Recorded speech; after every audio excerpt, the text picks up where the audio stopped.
Good morning everybody મિત્રો. તો જો મિત્રો આપણે જે નેક્સ્ટ વિડીયો લેક્ચર જે આપણું ગયું એની અંદર આપણે જે પદ્માવતીનું અને વાસોદત્તા, તો એ વાસોદત્તાનું પાત્ર લેખન કરી પદ્માવતીના પાત્રની તુલના કરો એના વિશે ડિસ્કશન કર્યું હતું. તો હવે આજે આપણે જે આજનું જે નેક્સ્ટ આપણો જે ટૉપિક છે, તો આજનું આપણું જે આ 9મા નંબરનું વિડીયો લેક્ચર છે, તો એની અંદર આપણે આજે ચોથા યુનિટમાં જે એક્ઝામમાં યુનિવર્સિટી એક્ઝામમાં શોર્ટ નોટ તરીકે જે પૂછાય છે ટૉપિકો, એમાંથી પહેલા ટૉપિકની ડિસ્કશન કરીશું, ચર્ચા કરીશું. તો મિત્રો આજનો જે આપણો ટૉપિક છે એના શબ્દો છે વાસોદત્તા ન્યાસ પ્રસંગ. તો મિત્રો જોઈએ ક્રમશઃ સ્ટેપ બાય સ્ટેપ કે આ ટૉપિકની અંદર કઈ કઈ ઘટનાઓ આકાર લે છે. તો જોઈએ કે નાટકની શરૂઆતમાં જ્યારે એમ કે સૂત્રધાર અને પ્રસ્તાવના થકી નાટકની શરૂઆત કરે છે, તો જે પ્રથમ અંક છે તો એ પ્રથમ અંકના મુખ્ય દ્રશ્યમાં પડદો ઉપડે છે. આમ તો આપણે જોઈએ કે અહીંયા જે સપના વાસોદત્તમનો જે મંગલ શ્લોક છે, તો એ મંગલ શ્લોકની અંદર એમ કે મોટા ભાગે જે સ્તુતિ છે બલરામની, અને એના જે વિશાળ ભુજાઓ એમ કે અમારું રક્ષણ કરો એમ કહી અને નાટ્યકાર ભાસ આ સપના વાસોદત્તમ નાટકની શરૂઆત કરે છે અને પોતાના પાત્રોનું અને એમ કે આ નાટક નિર્વિઘ્ને પૂર્ણ થાય એવી સ્તુતિ પ્રાર્થના સાથે વિરમે છે.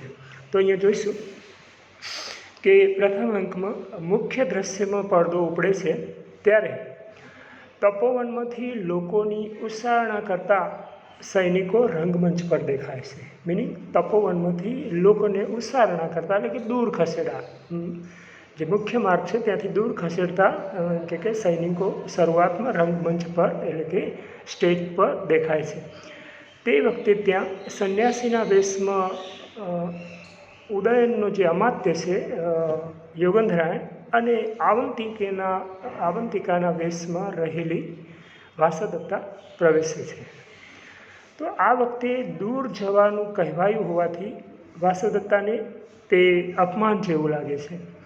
તેને મન દુઃખ થાય છે, તેનો મિજાજ જાય છે, મીન્સ પિત્તો જાય છે. પણ યોગેન્દ્રાયણ તેને આવા વાક્યો બોલીને સમજાવે છે. જો યોગેન્દ્રાયણ ત્યાં કહેશે કે નહીં ઓળખાયેલા દેવો પણ અપમાનિત થાય છે, જ્યારે તમે તો આ બાબત ભોગવીને છોડી દીધી છે. કારણ કે એટલા માટે એવું બોલે છે કે વાસોદત્તા પણ પૂર્વ સમયમાં પહેલાંના સમયમાં ઉદયનની પત્ની હતી, એક રાણી હતી, રાજરાણી. એટલે પરિણામે સ્વાભાવિક છે કે આ બધી બાબતોને એને ભોગવીને છોડી દીધેલી છે. તો કહેશે કે પહેલાં તમે પણ આવી રીતે જ જતા હતા જ્યારે ઉદયનના રાજરાણી હતા, અને એમ કહેશે કે સ્વામીનો વિજય થતાં એટલે કે ફરી સ્વામીનો વિજય થતાં ફરી તમે આ રીતે જશો. તો એ કહેશે કે કાળક્રમે ફરતું જગતનું ભાગ્યચક્ર પૈડાના આરાની હારમાળાની જેમ આમ તેમ ફરે છે. આપણે જોઈએ છીએ કે માણસના જીવનમાં સુખ અને જે દુઃખ છે એ એક ચક્ર જેવા છે, પૈડાના આરાની જેમ ઉપર નીચે આવ્યા કરે છે, ક્યારેક સુખ તો ક્યારેક દુઃખ. તો એમ કહેશે કે આ એક જગતનું વિધાતાએ લખેલું એક ભાગ્યચક્ર છે, તો જે એમ કે પૈડાના આરાની જેમ અથવા તો પૈડાના આરાની હારમાળાની જેમ ફર્યા કરે છે, મીન્સ ઉપર નીચે ફર્યા કરે છે. તો અત્યારે આપણે આવી પરિસ્થિતિમાં છીએ, તો ફરી પણ આપણે દુઃખની પરિસ્થિતિમાંથી સુખની પરિસ્થિતિ તરફ જઈ શકીશું. નેક્સ્ટ આગળ જોઈએ મિત્રો. તો ત્યારબાદ આવેલ જે કાંચુકીય નામનો કોઈ વ્યક્તિ છે જે ઉંમરમાં થોડો વયોવૃદ્ધ છે. તો કાંચુકીય નામના જે વયોવૃદ્ધ વ્યક્તિ છે એ મનુષ્યો પ્રત્યે કઠોર વર્તન નહીં આચરવા પેલા સૈનિકોને જણાવે છે. એ સૈનિકોને એવું કહેશે કે મનુષ્યો પ્રત્યે એમ કે કઠોર વચન એમ કે તમે ન આચરશો. તેની વિવેક દ્રષ્ટિ જોતા યોગેન્દ્રનારાયણ અને વાસુદત્તા તેની પાસે જાય છે. યોગેન્દ્રનારાયણ તેને ઉચ્ચારણાનું પ્રયોજન પૂછે છે. એટલે મીન્સ અહીંથી લોકોને દૂર ખસેડવામાં આવે છે તો એનું તે પ્રયોજન પૂછે છે. તે જણાવે છે કાંચુકીય યોગેન્દ્રનારાયણને કે રાજા દર્શકની બેન પદ્માવતી આશ્રમમાં રહેતા રાજમાતા મહાદેવીને મળીને તેમની રજા લઈને રાજગૃહ તરફ જનાર છે. તેથી આજે તેમની આશ્રમમાં રહેવાની ઈચ્છા છે. તો એમ કે આશ્રમવાસીઓએ પોતાનું જે કોઈ પણ કર્મ છે, નિત્ય કર્મ છે, એ નિર્ભયતાથી કરવા, કેમ કે પદ્માવતીને ધર્મ પ્રિય છે. સ્વાભાવિક છે કે તપસ્વીઓના કામમાં ખલેલ પહોંચાડવાનું તેને ગમે જ નહીં, પસંદ જ ન પડે. પદ્માવતીનું નામ સાંભળીને યોગેન્દ્રનારાયણને તેના તરફ મમતા જાગે છે. મીન્સ જે જ્યોતિષીઓએ, પુષ્પકભદ્ર વગેરે જ્યોતિષીઓએ એવી આગાહી પણ કરી હતી, એવું ભવિષ્ય પણ ભાગ્યું હતું કે તે ઉદયની રાણી બનશે. મીન્સ એવું એમનું ભવિષ્ય પણ એમને ભાગ્યું હતું. તો આ વસ્તુને આ બાબતથી યોગેન્દ્રનારાયણ વાકેફ હતો. આગળ આપણે જોઈશું કે દાસીઓથી અનુસરાયેલી, મીન્સ આજુબાજુમાં દાસીઓ જે ચારિકાઓ એમ કે સેવિકાઓ છે એ રહેલી છે. તો એમ કે પદ્માવતી પ્રવેશ કરે છે. તેનું તાપસી અહીંયા તપોવનમાં ભવ્ય સ્વાગત કરે છે. પદ્માવતીને પહેલી જ વાર જોઈને વાસુદત્તા તેનાથી પ્રભાવિત થાય છે. પદ્માવતી તાપસીને પ્રણામ કરે છે. તાપસી તેને આશીર્વાદ આપી નિર્ભય રીતે પ્રવેશવાનું કહે છે. તાપસીના આવા પ્રેમાળ વચનોનો પદ્માવતી યોગ્ય પ્રત્યુત્તર આપે છે.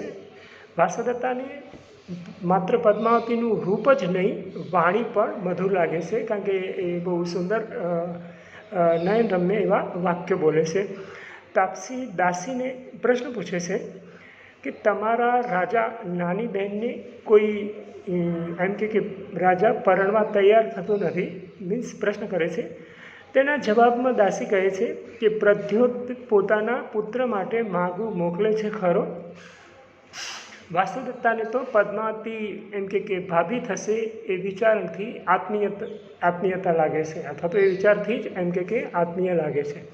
હવે તો એટલામાં શું બને છે, આગળની જે ઘટના છે, કથા છે, એ આપણને એમ કહેશે કે અંતમાં પદ્માવતી દાન આપવાની ઈચ્છા વ્યક્ત કરે છે અને કાંચુકીય તે દાનની જાહેરાત કરે છે.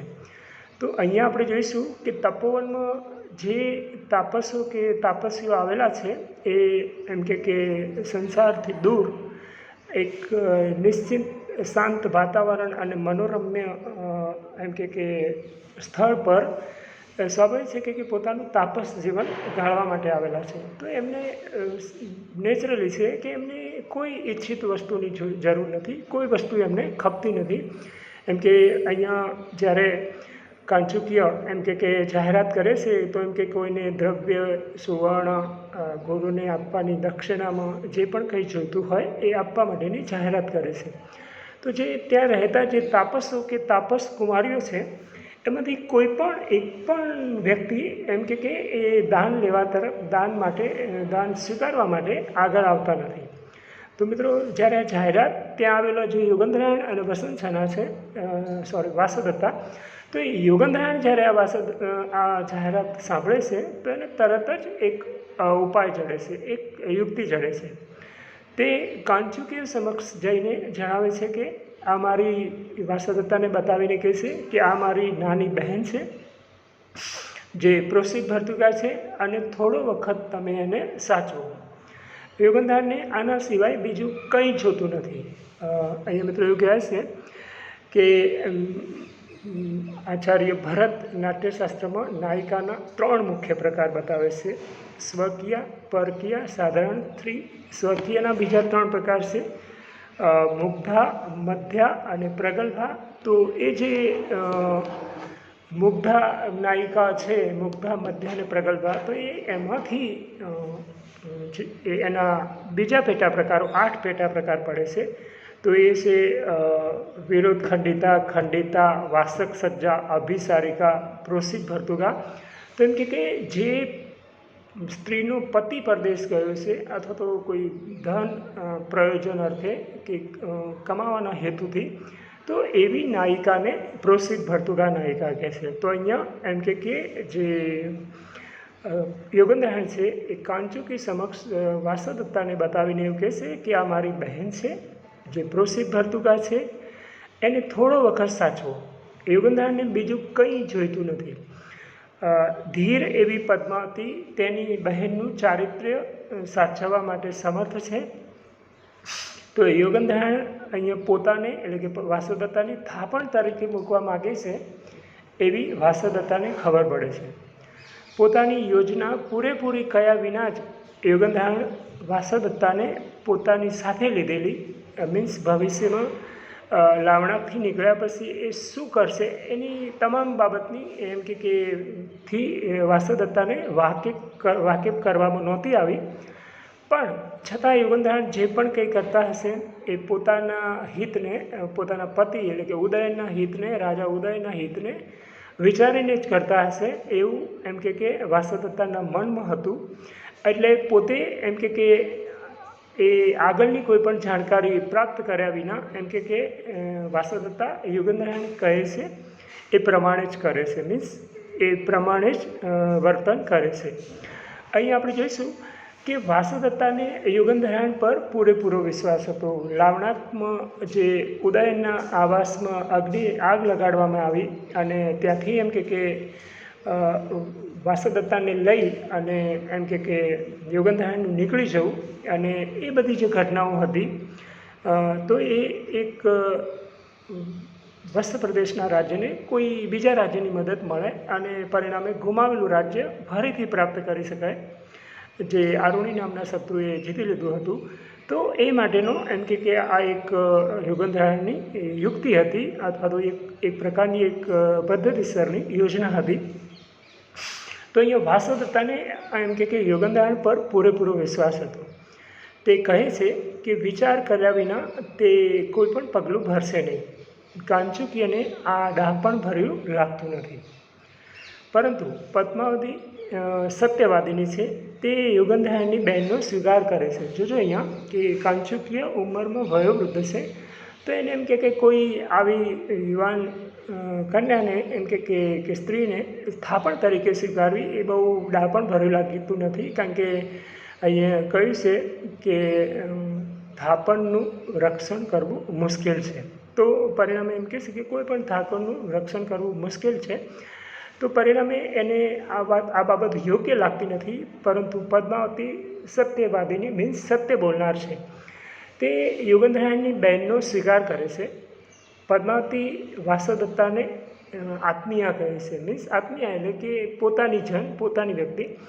યોગેન્દ્રહાણનું મન હળવું બને છે અને એમ કહેશે અહો મમ અર્ધો ભારમ અધરમ વસતી, એટલે કહે છે કે હવે જાણે કે મારો અડધો ભાર ઓછો થાય છે. જ્યારે વાસદત્તાને પદ્માવતી થાપણ તરીકે સ્વીકારી લે છે ત્યારે યોગેન્દ્રહાણ એવું માને છે કે અહો હવે મારો અડધો ભાર ઓછો થયો. મીન્સ હવે વાસદત્તાને થાપણ તરીકે મૂકીને યોગેન્દ્રહાણ આગળની જે એની યોજના છે એને અમલમાં મૂકવા માટે હવે પોતે એકલો મીન્સ ફ્રી રહી શકશે અને બીજું જે પ્લાનિંગ છે યોજનાનું એ એના બીજા ભાગ તરફ એ લક્ષ્ય આપી શકશે. એટલા માટે અહીંયા પ્રસન્ન થઈને યોગેન્દ્રહાણ કહેશે કે જાણે કે મારો અડધો ભાર એમ કે ઓછો થયો. તો હવે મિત્રો આપણે આ જે ટૉપિક છે આપણો વાસદત્તા ન્યાસ પ્રસંગ, એટલે કે વાસદત્તા ન્યાસ એટલે કે સોંપણીનો પ્રસંગ. વાસદત્તાની જે પદ્માવતીને સોંપણી કરવામાં આવે છે એ પ્રસંગ છે. તો એના નાટ્યગત મહત્ત્વના કેટલાક પોઈન્ટ છે એના તરફ દૃષ્ટિપાત કરીશું. તો સ્ટેપ બાય સ્ટેપ જોઈએ મિત્રો. તો નંબર 1 ઉપર જોઈશું કે પદ્માવતી અત્યારથી વાસદત્તાના ચારિત્ર્યની રખેવાળી બનતી હોવાથી નાટકના અંતે ઉદયન અને વાસદત્તાનું જ્યારે એમ કે પુનઃમિલન થશે તો વાસદત્તાની સપત્ની બનેલી જે પદ્માવતી છે એ જ તેના ચારિત્ર્યની સાક્ષી બનશે અને તેના શીલ વિશે કોઈ વહેમાશે નહીં. મીન્સ એના ચારિત્ર્યની એમ કે એ પોતે જ એની નજર સમક્ષ જ્યારે એ રહી છે તો એ પોતે વાસોદત્તાના ચારિત્ર્યની સાક્ષી બનશે. તો આ દ્રષ્ટિએ પણ એમ કે નાટ્યકાર ભાસે એમ કે આ પ્રસંગને મહત્ત્વનો માન્યો છે અને એમ કે એ દ્રષ્ટિએ પણ એનું નાટ્યગત મહત્ત્વ બહુ છે, કારણ કે એ એની સમક્ષ જોડે રહ્યા પછી એ જ એની સાક્ષી બનશે. એટલે એના ચારિત્ર્ય વિશે અથવા તો પદ્માવતીનું જે શીલ છે એના વિશે કોઈ શંકા નહીં કરે.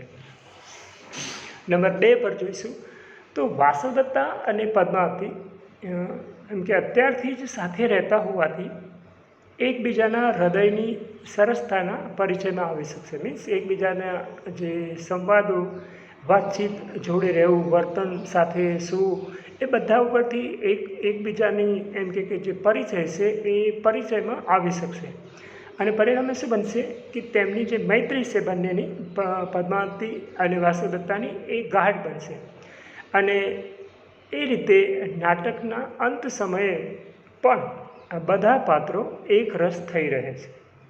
અહીંયા કહેવાનો મતલબ એવો છે કે આમ તો જે વાસોદત્તા છે એ બરાબર એ પદ્માવતી હવે ઉદયનની ભવિષ્યની રાણી બનવાની છે.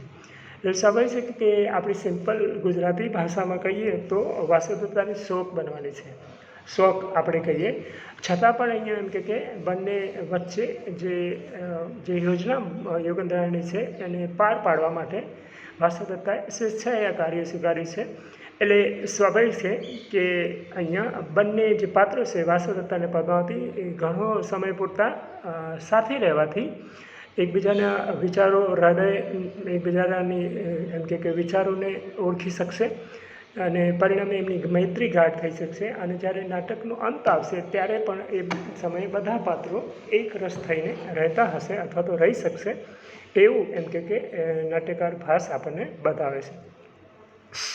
અહીંયા આપણે એ પણ જોઈએ છે કે જે આપણી હિન્દી મૂવી છે, આપણી જે ચલચિત્રો છે જગતના, જેને આપણે ફિલ્મ કહીએ છીએ, જેને ગ્લેમરસ દુનિયા કહીએ છીએ અથવા તો બોલિવૂડની દુનિયા કહીએ છીએ, તો ત્યાં જે નાટકો છે એ નાટકોનો અંત મોટા ભાગે જે મૂવી છે, ફિલ્મો છે, તો તમે જોશો કે ભારતીય ફિલ્મોનો જે અંત છે હંમેશા સુખદ આવે છે. ગુજરાતીઓ હિન્દી ફિલ્મ હોય, તેલુગુ, તમિલ, કોઈ પણ ફિલ્મ હોય, દક્ષિણની પણ કોઈ પણ ફિલ્મ લો, તો એ છેલ્લે જ્યારે બધા પાત્રો એક સાથે મળશે અને જે કોઈ કાર્ય નિમિત્તે એકઠા ગયા, જે કાર્ય એ મૂવી ઉપર ચાલ્યું હોય એની શુભકામના સાથે અંતે વિરમશે. એટલે કે દરેક ભારતીય ફિલ્મનો જે અંત છે એ સુખાંત આવશે. તો ત્યાં સીધી ભાસના જે પ્રાચીન વિચારો છે એની સીધી સ્પષ્ટ અસર છે. આની સરખામણીમાં આપણે જોઈએ સંસ્કૃત નાટકો, મોટા ભાગે સંસ્કૃત નાટકોનો અંત સુખદ આવે છે. એની સામે આપણે જોઈએ તો જે ગ્રીક નાટકો છે, તો ગ્રીક નાટકોનો અંત જે તે સ્થિતિમાં હોય છે. માનો કે ગ્રીક નાટકના અંતમાં કોઈ કરુણ વર્ણન હોય, દુઃખદ વર્ણન હોય, તો એ નાટકની સમાપ્તિ કરુણ વર્ણનમાં પણ થઈ જાય. જ્યારે સંસ્કૃત નાટકો છે એની અંદર વચ્ચે આવતો જે કરુણ વર્ણન હોય એ અંતમાં તો ફરી પાછું એને સુખદ વર્ણન તરફ લઈ ગઈ અને સંસ્કૃત નાટકનો અંત સુખદ બતાવે છે. તો એ સંસ્કૃત નાટકોની સીધી અસર હાલના જે ભારતીય જે સિનેમા જગત છે અથવા તો ભારતનું જે હોલિવૂડ છે ત્યાં સીધી દેખાય છે. ભાગ્યે જ કોઈ આપણને એવું મૂવી મળે અથવા તો ફિલ્મ મળે કે જેનો અંત દુઃખદ આવે હોય, ઇમ્પોસિબલ હોય. એ પછીનો મિત્રો મુદ્દો જોઈશું તો આ તદ્દન સરળ દેખાતો જે પ્રસંગ છે એ પ્રસંગનું નાટ્યગત પરિણામ એ આવ્યું કે આવંતિકાના વેશમાં રહેલી વાસોદત્તાને તેની નજર સામે જ પોતાના પતિને પારકો બનતો જોવો પડ્યો અને તેનું પાત્ર સંઘર્ષની પરાકાષ્ઠામાં મુકાયું. તો અહીંયા આપણે જોઈશું કે પદ્માવતી સાથે રહેતી વાસોદત્તાને તો ઉદયનનો તેની ગેરહાજરીમાં પણ તેને માટે દર્શાવેલો સ્નેહ જોવાની તક મળી. તો અહીંયા કહેવાનો મતલબ એ આવે છે કે પાવંતિકા એટલે કે બીજા શબ્દોમાં કહીએ તો દાસીના વેશમાં રહેલી જે વાસદત્તા છે એને પોતાની નજર સામે, કારણ કે હવે એ પદ્માવતીની દાસી બની ચૂકી છે, કારણ કે ત્યાં થાપણ તરીકે એને મુકાય છે, અને એની નજર સમક્ષ જ આપણે જોઈએ છીએ કે નેક્સ્ટ બીજા અંકમાં કૌતક માલા ગુંફણ વિધિ ચાલે છે, અને ત્રીજા અંકથી ઉદયનના પદ્માવતી સાથેના લગ્નના પ્રસાદનની તૈયારી શરૂ થાય છે. તો એ સમયે એમ કે એની પોતાની નજર સમક્ષ જ વાસદત્તાને પોતાનો પતિ મીન્સ ઉદયનને પારકો બનતો જોવો પડ્યો. તો એમ કે ત્યાં જે આ વાસદત્તાનું પાત્ર છે એ મનોમન એનો જે સંઘર્ષ છે એની પરાકાષ્ઠાએ પહોંચે છે. પણ એમ કહેશે કે પદ્માવતી સાથે તે રહેતી હોવાથી વાસદત્તાને ઉદયનનો તેની ગેરહાજરીમાં પણ તેના માટે જે દર્શાવેલો જે સ્નેહ છે એ જોવાની એને તક મળી. કારણ કે જ્યારે પદ્માવતી સાથે ઉદયનના લગ્ન થાય છે છતાં પણ એ પદ્માવતી કરતાં વિશેષ વાસદત્તાને યાદ કરે છે. તો પરિણામે એમ કે ઉદયનને હજુ પણ પોતાના પ્રત્યે એટલે કે વાસદત્તા પ્રત્યે કેટલો અગાધ સ્નેહ છે એ જોવાની અહીંયા વાસદત્તાને તક મળે છે, અથવા તો એક અવસર સાંપડે છે. એટલે પરિણામે એ એકદમ મનોમન દુઃખી હોવા છતાં, એનું દુઃખ પરાકાષ્ઠાએ હોવા છતાં પણ આટલી બાબતના લીધે, એટલે કે ઉદયનના પોતાના તરફના અગાધ સ્નેહને લીધે એમ કે તે થોડી એમ કે હળવી પડે છે, અને એવું વિચારે છે કે જે પણ કંઈ છે એ ઉદયનના હિત માટે જ છે, અથવા તો વસ્ત પ્રદેશના હિત માટે જ છે. અંતમાં જોઈશું તો મિત્રો જે ચોથો મુદ્દો છે કે આ જે દ્રશ્ય છે વાસદત્તા ન્યાસ પ્રસંગ, એની જે માવજત નાટ્યકાર ભાસ છે એને એકદમ કૌશલ્યપૂર્ણ રીતે કરી છે. એ વાસદત્તા અને પદ્માવતીના સંબંધોને ક્રમશઃ યોજનાપૂર્વસર વિકસાવવામાં આવે છે. લાવણાથી યોગેન્દ્રનાથ સાથે ચાલી આવેલી, પ્રિય પતિનો વિરહ પામેલી અને અંધારાના ભાવિમાં ડગ માંડતી અને મગધરાજના નોકરોએ કરેલી ઉસારણા એટલે કે દૂર ખસેડવું, ધૂતકાર કરવો, પરિભવ પામેલી આવંતિકાને રાજપુત્રી એવું નામ પડતા જ તેના ઉપર નાની બહેનના જેવો સ્નેહ ઉભરાઈ ગયો. તો અહીંયા જ્યારે જે પદ્માવતી છે એના જોડે જ્યારે વાસદત્તાને થાપણ તરીકે મૂકવામાં આવે છે, તો એ પણ એમ કે એની સાથે સખી જેવો, એક નાની અનુજા જેવો, એટલે કે બહેન જેવો, ભગીની જેવો એક વ્યવહાર રાખે છે. એટલે પરિણામે એમ કે છે જ્યારે એને આવી રાજપુત્રી એવા શબ્દનો પ્રયોગ કરે છે તો એમ કે એના ઉપર નાની બહેન જેવો જ એમ કે પોતાને સ્નેહ ઉભરાઈ આવે છે. તો અહીંયા પદ્માવતીને પણ વાસદત્તા કરતાં વિશેષ લગાવ છે પદ્માવતીને વાસદત્તા પ્રત્યે. એને પોતાની ભગીની માને છે. એ પોતે પણ એને આવંતિકાના રૂપમાં છે છતાં પણ જાણે રાજકુંવરી છે એ રીતે જ એનું રાખે છે. તો અહીંયા એમ કહેશે કે નાટ્યકાર ભાષે જે આ દ્રશ્યની જે ગૂંથણી કરી છે એ બહુ યથાયોગ્ય રીતે કરી છે. એનું જે નાટ્ય કૌશલ છે એમાં ઘણીવાર એને સંવાદોનું એટલું બધું વિશેષ ધ્યાન રાખ્યું છે કે વાસદત્તા અને પદ્માવતીના સંવાદોમાં આપણે પહેલા અંકમાં પણ જોઈશું. કારણ કે કુદરતી આપણને નાટક વસ્તુ મિત્રો એવી છે કે એને આપણે ક્લાસરૂમમાં ભણીએ, સ્ટેજ ઉપર ભણીએ તો બહુ સારી લાગે સ્ટેજ ઉપર જોઈ, બાકી આ રીતે સમજાવવી બહુ મુશ્કેલ હોય છે. તો બંને વચ્ચેના સંવાદોમાં ઘણીવાર ઉદયન પ્રત્યેની આસક્તિને કારણે વાસદત્તા કેટલીક વાક્યો બોલવામાં ભૂલ કરે છે, પણ જ્યારે પદ્માવતી એને જ્યારે ફરી પૂછે છે તો એ વાક્યને જુદી રીતે રજૂ કરી અને પોતાનો બચાવ કરી અને એમાંથી પસાર થઈ જાય છે. તો એ ભાસના પાત્રોની જે સંવાદ કલા છે એ એનો એક અદ્ભુત નમૂનો આપણને અહીંયા જોવા મળે છે. તો મિત્રો હું એવું માનું છું કે તમને આ ટૉપિકમાં સમજણ પડી હશે. અને હવે મિત્રો જ્યારે આપણે આજે આપણું ચોથા યુનિટની જે પહેલો ટૉપિક હતો, પહેલી શોર્ટ નોટ હતી વાસદત્તા ન્યાસ પ્રસંગ, તો એ અહીંયા આપણે એની જે અંતમાં કહીશું કે અહીંયા આપણે વિરમીશું. અને અંતમાં મિત્રો આપણે એ જોઈશું કે ટૂંકમાં અહીંયા ભાસની એમ કે નાટ્યકલાનું એક અદ્ભુત અને બેનમૂન નમૂનો વાસદત્તા ન્યાસ પ્રસંગ છે. તો મિત્રો અહીંયા આજે આપણે વિરમીશું અને હવે પછી આપણે નેક્સ્ટ એટલે કે 10મા નંબરના જ્યારે વિડીયો લેક્ચરમાં મળીશું. તો એ વિડીયો લેક્ચરમાં આપણે એક બીજો જે પ્રસંગ છે કૌતકમાલા ગુંફન વિશેનો એના વિશેનું ડિસ્કશન કરીશું અથવા એના વિશેની ચર્ચા કરીશું. તો હું એવું માનું છું કે તમને આ પ્રથમ આપણી જે શોર્ટ નોટ છે ચોથા યુનિટની એ વાસ્તવતા ન્યાસ પ્રસંગ એમાં કંઈક અંશે અથવા તો સુપેરે ખબર પડી હશે. તો મિત્રો આજે આપણે આ 9મા નંબરના વિડીયો લેક્ચરમાં અહીંયા વિરમીશું. Thank you very much.